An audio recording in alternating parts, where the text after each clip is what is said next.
Sinabi na Allah subhanahu wa ta'ala, "Wa rahmati wasi'at kulla shay." Sabi ni Allah subhanahu wa ta'ala, at ang aking awa, sabi niya, ay saklaw nito ang lahat ng bagay. Ibig sabihin nun ng Allah subhanahu wa ta'ala sa lahat ng aspeto, sa lahat ng bagay, sa lahat ng anumang mga nilikha na Allah subhanahu wa ta'ala ay mayroong awa sa kanila ang Allah subhanahu wa ta'ala. Itong katangian ng Allah subhanahu wa ta'ala na rahma, hindi ito katulad ng awa na mayroong katangian ang kanyang mga nilikha. Tunay na ang katangian ng mga nilikha na Allah subhanahu wa ta'ala, yung kanilang rahma na tinataglay ay mayroong hangganan. Ngunit ang awa na meron Allah subhanahu wa ta'ala, tunay na hindi ito kayang bantayan. Gayon din mga kapatid sa pananampalatayang Islam, sinabi na Allah subhanahu wa ta'ala, "Falawla fadlullahi alaykum wa rahmatuhu lakuntum min al-khasirin." Sabi na Allah subhanahu wa ta'ala, falawla fadlullahi alaykum wa rahmatuhu.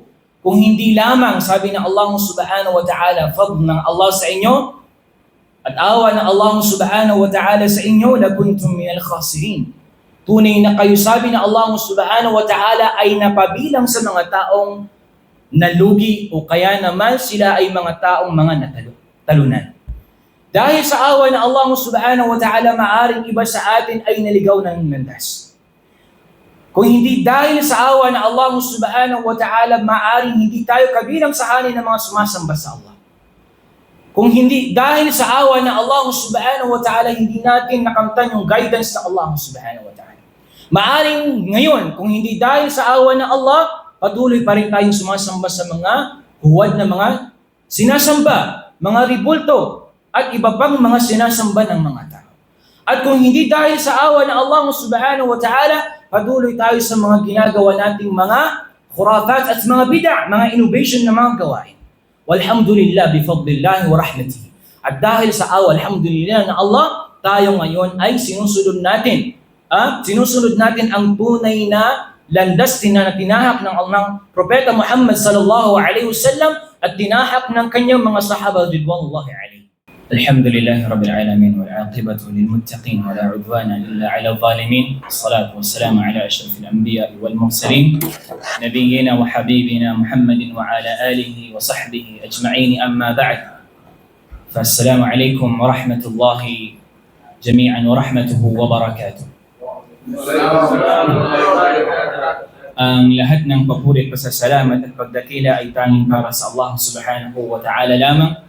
Dalangin natin sa Allah subhanahu wa ta'ala na patuloy niya tayong patnubayan at gabayan sa kanyang relihiyon at patuloy niya tayong patatagin sa relihiyong Islam at kanya tayong ilayo sa anumang mga kapahamakan.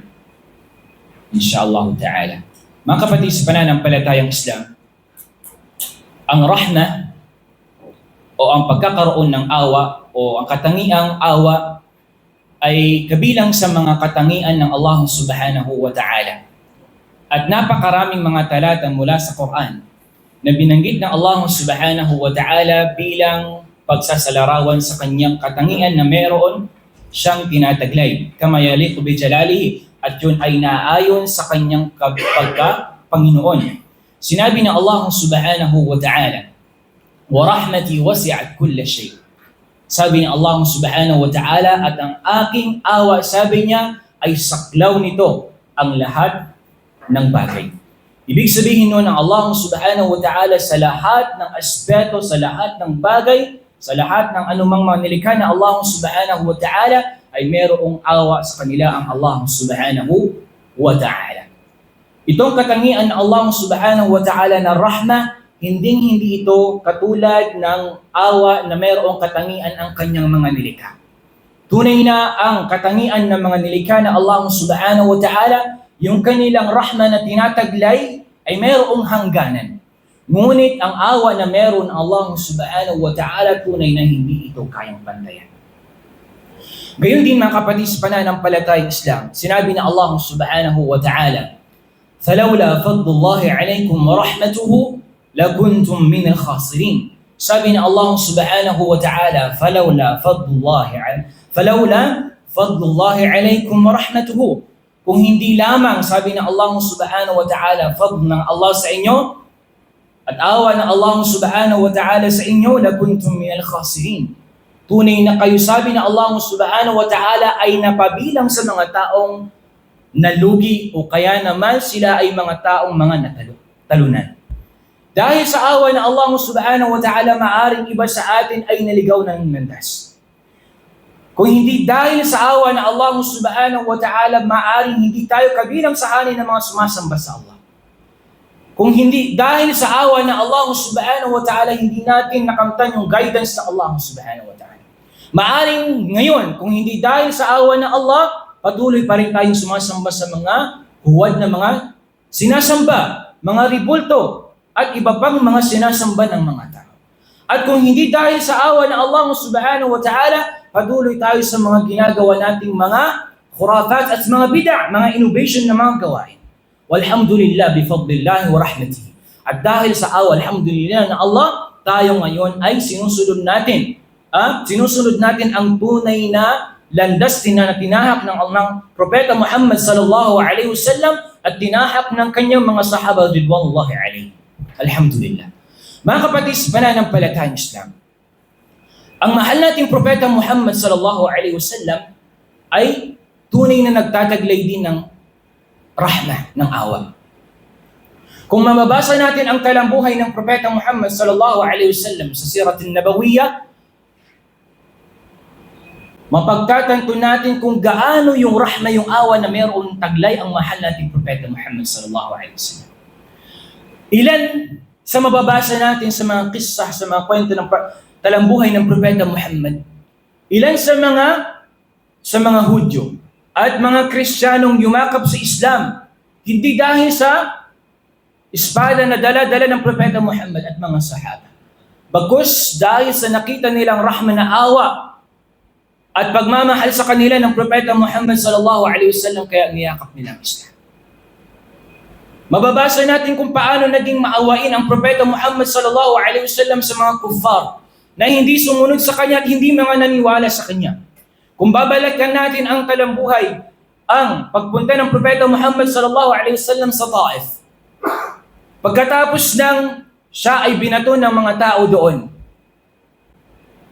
siya ay pinarusahan ng mga tao doon, nangibabaw pa rin ang rahman ng Propeta Muhammad sallallahu alaihi wasallam sa kanila. Halip na nag-offer sa kanya yung malaika na kanyang ipitin sila ng dalawang bundok na iyon, pero hindi yun ginawa ng Propeta Muhammad sallallahu alaihi wasallam. Hindi niya yun hiniling at hindi niya yun pinahintulutan sa malaika yun, dahil nangingibabaw pa rin yung rahman ng Propeta Muhammad sallallahu alaihi wasallam. Yung rahman ng Propeta Muhammad sallallahu alaihi wasallam sa mga kiba, sa mga matatanda.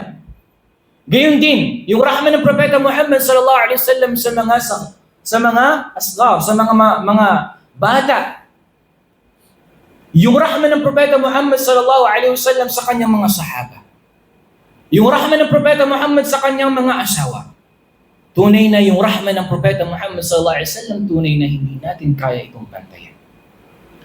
Kaya't anong nararapat sa atin bilang isang tagasunod ng Propeta Muhammad sallallahu alaihi wasallam? Dapat nating gawing huwaran ng Propeta Muhammad sallallahu alaihi wasallam. Bilang isang mu'minin, kung gusto mong kaawaan ka ng Allah subhanahu wa ta'ala, dapat kang maging maawain sa mga nilikha ng Allah subhanahu wa ta'ala dito sa mundong ibabaw. Sinabi ng mahal nating Propeta Muhammad sallallahu alaihi wasallam, Ar-Rahimun, yarhamuhumur Rahman. Sabi ng Propeta Muhammad, Ar-Rahimun, sila yung mga taong nagtataglay ng rahman, ng awa sa kanilang mga sarili. Yarhamuhumur Rahman. Sila ay kinaawaan ng Rahman. Sino yun? Ang Allah subhanahu wa ta'ala. At karugtong noon, sinabi ng Propeta Muhammad sallallahu alaihi wasallam, Irhamu man fil ard, yarhamkum man fis sama. Kaawaan nyo, sabi ng Propeta Muhammad sallallahu alaihi wasallam, yaong mga taong o mga nilikha ng Allah dito sa mundong ibabaw na ito, yarhamkum man fis sama. Tunay na kayo ay kaawaan ng kung sino man ang nasa kalangitan. Sino yun? Ang Allah subhanahu wa ta'ala. Mga kapatid, pananampalatayang Islam, ang pagkakaroon ng katangiang pagkamaawain sa mga nilikha na Allah, sila yaong mga taong kinaawa ng Allah subhanahu wa ta'ala. Kapatid sa pananampalatayang Islam, sikapin natin maging maawain sa ating mga kapatid sa Islam. Lalong-lalo na sa ating mga magulang. Kapag sila ay umabot na sa katandaan nila, dapat nandoon sa atin yung mas paigtingin natin at mas ipakita natin yung pagiging maawain sa kanila. Huwag natin tularan yung ibang mga hindi mananampalataya o sabihin natin merong ilan sa mga nagsasabing mga Muslim pero hindi natin nakikita sa kanila yung rahmat sa kanilang mga magulang. Bagkus kapag dumating sa kanila yung katandaan ng kanilang mga magulang, iniiwan nila ito at pinapabayaan at tinatakwil pa nila ito at saan nila nilalagay? Sa mga ampunan ng mga matatanda. Subhanallah. At hindi ito katangian ng isang mananampalataya. Sabi ng Propeta Muhammad sallallahu alaihi wasallam, "Laysa minna man lam yarham saghirana wa lam yuwaqqir kabirana." Tunay na hindi kabilang sa umma ko, sabi ng Propeta Muhammad, yung mga taong hindi nila kinaawaan yung mga saghir, yung mga nakakabata sa kanila, walang yuwaqqir. Yung hindi nila nirespeto yung kung sino mang mas nakakatanda sa kanila. Mga kapatid sa pananampalatayang Islam, ganun din. Maging maawain tayo sa ating mga pamilya natin, sa ating mga anak, at sa ating mga asawa. Maaring darating ang araw na mawawala minsan yung pagmamahal natin sa ating mga asawa. Sa may mga asawa. At insyaAllah ta'ala sa mga darating pa sa mga mag-aasawa. Hindi natin na may pagkakaila sa mga merong asawa na minsan yung pagmamahal natin, nawawala ito. Hindi ba? Nawawala ito. Pero, tandaan mo, hindi ibig sabihin na nawala na minsan yung pagmamahal mo sa yung asawa, iiwan mo na yung asawa mo. Ganon yung nangyayari sa mga ngayon, nangyayari sa lipunan natin ngayon, na kapag hindi na nila, tatanungin mo sila minsan, bakit mo iniwan, sabi mo, yung asawa mo? Dahil sabi niya, hindi ko na rin mahal, sabi niya. Hindi ganun sa Islam, mga kapatid sa pananampalatayang Islam. Kung hindi mo na mahal yung asawa mo, dapat ipakita mo pa rin sa kanya. Nandoon pa rin dapat yung awa sa kanila. Kaya, mga kapatid sa pananampalatayang Islam, kung usapin patungkol sa rahma, ay napakalawak ng usapin na ito. Kung kaya ini-encourage natin ang bawat isa sa atin na insyaAllah ta'ala sa lahat ng bagay ay dapat tayong nagtataglay ng pagiging maawain. Wallahu a'lam. Sallallahu ala nabiyyina Muhammadin wa ala alihi wa sahbihi ajma'in. Assalamu alaikum warahmatullahi wabarakatuh.